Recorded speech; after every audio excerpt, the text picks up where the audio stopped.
Imagine descobrir que a sua namorada está te traindo, e em vez de sair na porrada com o cara, você decide montar uma das bandas de metal mais pesadas e caóticas da atualidade com ele. Pois é, foi exatamente assim que nasceu o Paleface Swiss. O vocalista Mark Zellweger, conhecido como Zelly, e o guitarrista Yannick se uniram após uma traição que foi o combustível para criarem uma das maiores forças do deathcore moderno.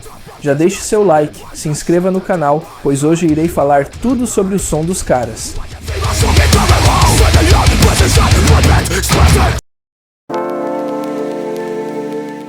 Tudo começou em 2017, em Zurique, na Suíça. A Suíça é um dos países mais ricos e estáveis do mundo. O próprio Zelly já cansou de falar em entrevistas que quase ninguém lá quer ter banda de metal extremo, porque os empregos normais pagam muito bem. Largar o conforto para viver em uma van, caindo aos pedaços, tocando som pesado, era uma loucura total, mas eles decidiram correr o risco.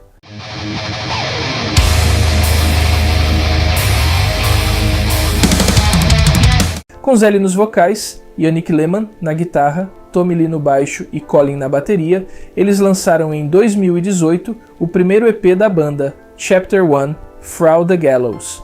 Gravado de forma totalmente independente e crua, esse trabalho apresentou ao underground europeu uma banda que não estava para brincadeira. Musicalmente, o som era um beatdown hardcore puríssimo, com guitarras afinadas lá embaixo, andamentos arrastados e batidas feitas especificamente para mosh pits violentos. Faixas como Sulphur Galaxy mostraram que, mesmo sem o orçamento de uma grande gravadora, o quarteto de Zurique conseguia entregar uma parede de som opressiva.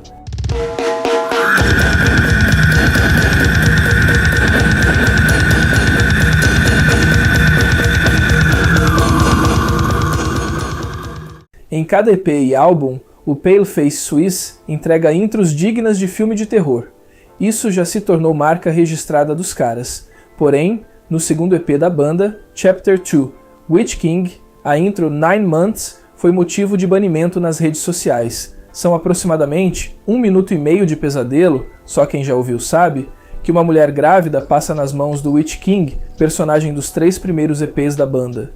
Para divulgar o lançamento do segundo EP, o Paleface Swiss criou uma campanha visual extremamente violenta. A arte do álbum e os teasers de vídeo eram tão explícitos e chocantes para os padrões das plataformas que o Facebook e o Instagram simplesmente baniram os links, os anúncios e derrubaram as publicações da banda, alegando violação das diretrizes de comunidade sobre conteúdo violento e gráfico.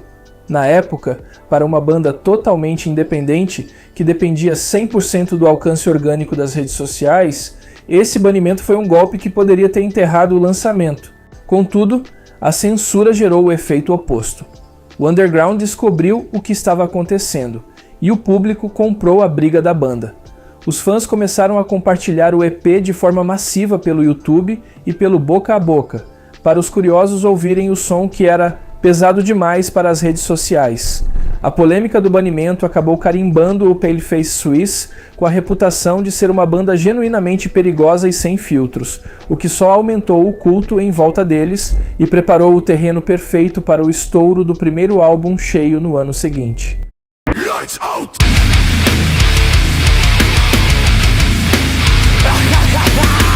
Depois de quase serem apagados das redes sociais, com os seus primeiros materiais conceituais, os caras provaram que o ódio deles era imparável. Em outubro de 2020, eles lançaram o primeiro álbum completo, o Chapter 3, The Last Selection. E cara, que pancada de disco! Esse álbum consolidou não apenas o novo baterista, o Cassiano Cassi Toma, que entrou no lugar do batera original do início da banda, o Colin Coco Hammond, que saiu já no primeiro EP, mas também serviu para que a banda começasse a dominar a cena na Europa toda. Com a formação finalmente fechada, foi aqui que eles misturaram de vez o beatdown hardcore com o deathcore moderno. É nesse disco que temos os primeiros grandes hinos deles, Lights Out, que explodiu comercialmente, e Go to Sleep, onde o Zelly canta parecendo uma metralhadora humana, disparando letras pesadas em uma velocidade insana. Além disso, o álbum traz participações especiais, como por exemplo com a banda Clench Your Fist, fechando com chave de ouro o passaporte da banda para sair da Europa e dominar o mundo. O segundo álbum de estúdio deles é, sem sombra de dúvidas, o trabalho mais importante para o estouro global da banda. Estamos falando de Fear e Dagger, lançado em março de 2022. Álbuns de deathcore e beatdown costumam ser curtos, mas o Paleface Swiss veio com um disco massivo de 16 músicas e quase 1 hora de duração. Foi nesse álbum que a identidade do Zelle se consolidou de vez. Ele elevou aquela métrica rápida de voz a outro nível, misturando os guturais tradicionais com partes quase rimadas e sussurros desesperados. Músicas como The Orphan e Death Touch viralizaram absurdamente no YouTube, e nos streamings exatamente por isso. Os vocais pareciam os do Corey Taylor no primeiro álbum do Slipknot, cheios de ódio real, crueza e sem aquela edição perfeita e digitalizada de estúdio.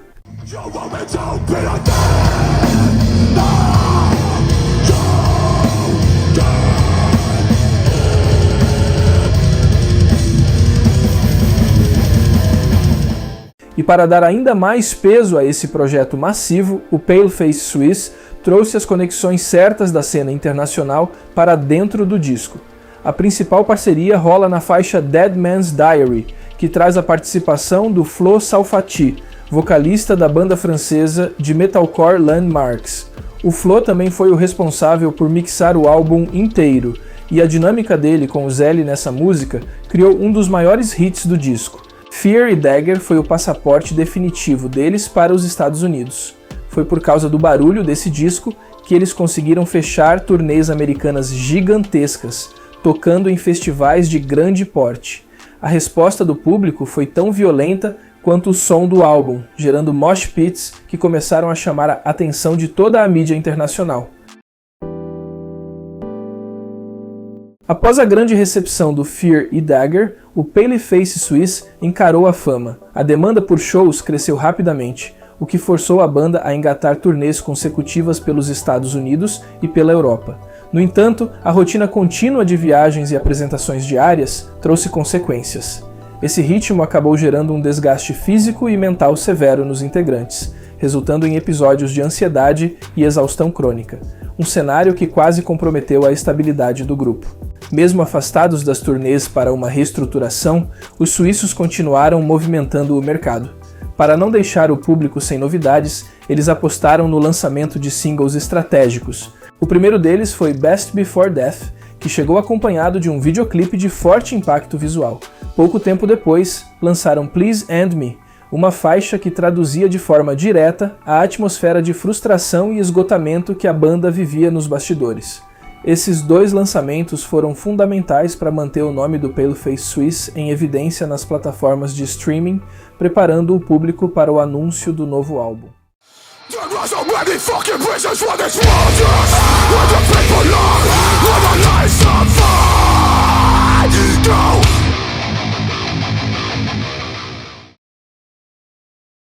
Toda aquela fase difícil de isolamento e desgaste na estrada acabou se transformando em combustível para o terceiro álbum de estúdio da banda, o Cursed, lançado no início de 2025. Se nos trabalhos anteriores o Paleface Swiss usava a agressividade de forma mais direta e visceral, aqui eles mostraram um amadurecimento musical nítido. O som continua extremamente pesado, mas agora traz uma atmosfera muito mais sombria e melancólica. As letras deixaram um pouco de lado a raiva urbana comum do hardcore para focar em temas profundamente pessoais, como a luta contra a depressão, o pânico e as cicatrizes mentais que a própria carreira trouxe para eles. A própria identidade visual do disco já entregava essa mudança, trazendo os integrantes deitados em um campo de flores na capa, um contraste enorme com a estética de filme de terror dos primeiros anos. Musicalmente, faixas como Hatred e A Love Burns mostraram que a banda aprendeu a usar o peso não só para agitar o público, mas para transmitir angústia e criar uma conexão mais real com os fãs. Cursed foi o álbum que provou que o Paleface Swiss não era apenas uma banda passageira do underground europeu, mas sim um grupo maduro, capaz de evoluir seu som e se consolidar como um dos nomes mais sólidos e originais do metal extremo atual.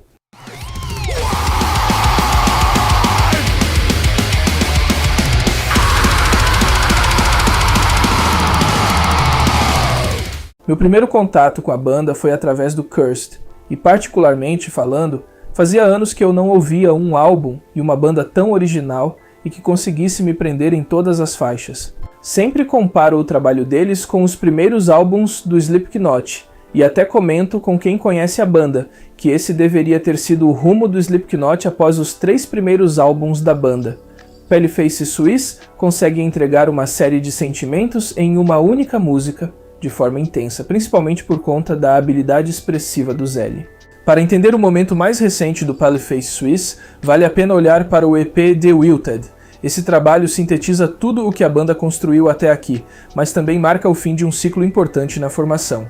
Quem gravou todas as linhas de bateria desse projeto foi o Cassiano Toma, fechando com chave de ouro a sua longa trajetória com o grupo. Logo após as gravações, o Cassiano decidiu deixar o posto, abrindo espaço para a entrada do brasileiro Luigi Paraventi. O Luigi assumiu o posto logo em seguida e já estreou caindo na estrada com os caras, mostrando uma precisão e uma pegada técnica impressionantes ao vivo. Olhando para trás, fica claro que o Paleface Swiss não alcançou o topo por acaso. Eles pegaram a crueza do underground de Zurique, enfrentaram censura nas redes sociais, superaram o esgotamento físico na estrada e souberam amadurecer o próprio som sem perder a identidade. Mas e você? Qual é a sua faixa favorita deles? Acha que o som novo com o Luigi na bateria vai ficar ainda mais brutal? Deixa o seu comentário aqui embaixo, se inscreve no canal para não perder as próximas biografias e a gente se vê no próximo vídeo. Até lá!